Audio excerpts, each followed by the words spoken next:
Hello and welcome to the second Research Methods Unit pre-unit briefing. This briefing focuses on planning for your research and offers a few things to consider before we meet for the first session. We hope you'll find it useful and it begins to inform some of your thoughts and ideas about a potential research project. Remember, this is a briefing at this point and we will cover this in much more detail during the face-to-face sessions.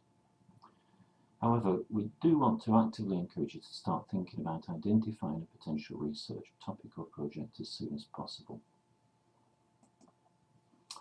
You may have already got some ideas and thoughts, and that's excellent, but there are also a range of potential sources for ideas and projects if you're still at the thinking stage. Often social work students draw on coursework, unit reading, professional journals and articles for sources of ideas. Frequently students use placement experiences and reflections on practice. Training, courses and development days can often be very interesting and stimulating and throw up lots of thoughts and ideas about potential research projects. And of course you should always be actively discussing your thoughts and ideas with colleagues, fellow students and others, including service users and carers. And there are a whole range of other potential sources, including newspapers, magazines, TV and radio. So if there was ever a better opportunity to give yourself permission to watch EastEnders or Coronation Street or to read Hello magazine, this is it. All are potentially useful. Our advice is be creative. We want to try and help you make any project work. And if we can make it work, we will make it work. So start thinking now.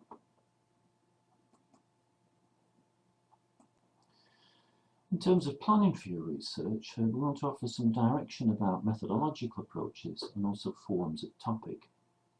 In addition, we also want you to consider some criteria for assessing the likely completion of a small-scale research project within what is a tightly scheduled taught MA programme. In terms of directions about methodological approach and forms of research, there are two things that we want to say.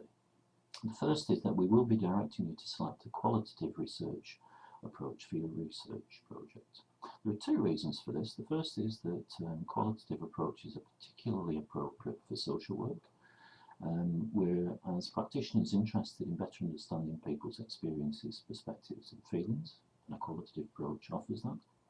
Also, as a methodological approach, it's well suited to small-scale projects, so we feel it's possible to manage it better than a larger scale quantitative or other form of research. Okay. The second issue relates to the form of research. Here I've termed it as desk-based or field-based research. Field-based research means, for me here, research that's done in the field, it's done with people and often takes the form of interviews or focus groups. This is very worthwhile, it's very interesting. But it does bring with it, as a form of research, a number of hazards. You've got the hazard of non-completion, you've got the hazard of not being able to gather the data. You've also got ethical procedures and systems that need to be complied with and are outside both your control and our control. So if you're doing research within a local authority with local authority staff, you will need to go through the local authority's research governance committees. That can be time consuming and there's no guarantee at the end of it that you'll get approval for your piece of research. I'm not saying that you can't do this, but it needs carefully weighing. Okay. Desk-based research, by contrast, is research that's obviously not done in the field of practice and focuses more on literature or documents or other suitable sources for analysis and consideration. The vast majority of students who do the MA Social Work in Manchester undertake desk-based research. They're confident that they've got control of the material. They know that they can produce the research on time and to the right sort of quality. So we would strongly urge you to think about a desk-based approach. The other factors that we want you to be also thinking about are criteria in terms of you completing your research. So I suppose the first one of these is your research doable in the time that we've got? Is it viable? Can we actually feel confident that we would finish it in the timescales that are available to us?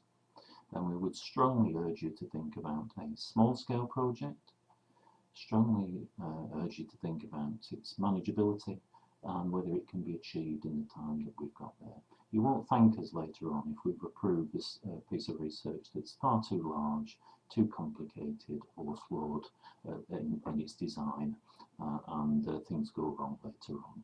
It's not helpful for you and it's certainly not helpful for us. Also, the other criteria that we've mentioned previously is that whatever research that you do, it all involves to some extent some ethical considerations.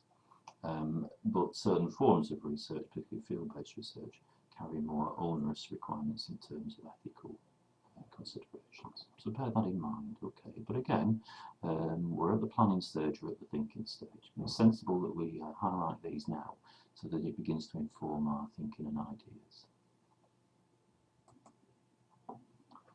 Okay, so there are a couple of things that we want you to do before we meet.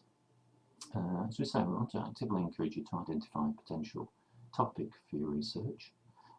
It would be good if you can try and find something contemporary and relevant. The one thing we can say is social work's never dull. There's never some period where there isn't some change or challenge to the profession. So there are lots of topics that are relevant and interesting. I hope you can find one. I think just as importantly, find something which will sustain your interest. From now to the end of the course, because once selected, we really can't deviate and change a topic. So try and think of something that's of interest to you. Again, we want to be flexible and open about this. Try to identify 2 or 3 aims for your proposed research. What do we mean by this? Well, try and think about what the purpose of the research is, what it is that you want to understand or know more about, what sort of outcomes or objectives that you might have for the research. Again, try and keep these fairly modest. This is a small-scale project with a fairly tight word count, so we have to set ourselves tasks that we can actually meet. Okay, again, that's all open for discussion and further analysis. What we definitely do want you to do, though, is write down your ideas and bring these to the first face-to-face session, because we're definitely going to spend some time during that session looking at potential topics and assessing and evaluating some of your ideas.